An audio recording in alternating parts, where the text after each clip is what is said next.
This is a short story written by Jared Essman. Part 1.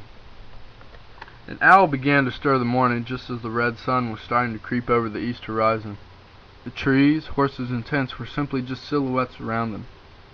The weather from the night before had left a misty fog on the ground that seemed to creep through every little twist and turn of the men's bodies, leaving a slight wet dew on the ends of their boots.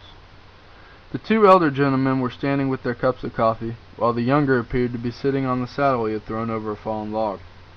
All three seemed to be fixated on the small but active coal fire left over from the night before. While taking a piece of hardtack out of his pocket and taking a bite, Boyd asked his father, "So, Pop, how many days out of Fort Walsh you think we are at this point?"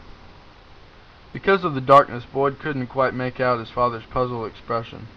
However, in the dead silence of early morning, Jake, with his deep and aged voice, responded to his boy.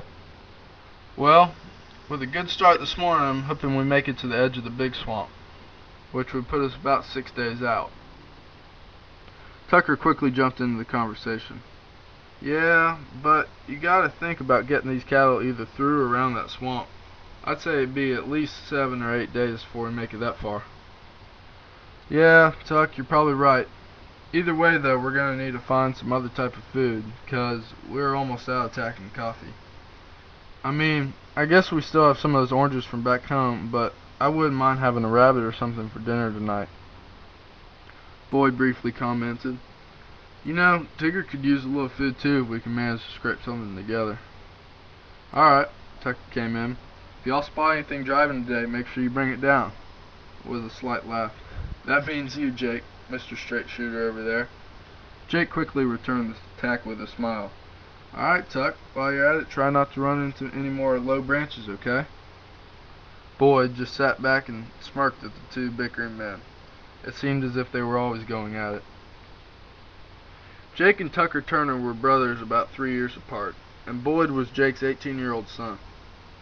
Jake and Tucker were both of similar build, each lean men stretching to about 5'10" with scruffy, week-and-a-half-old beards.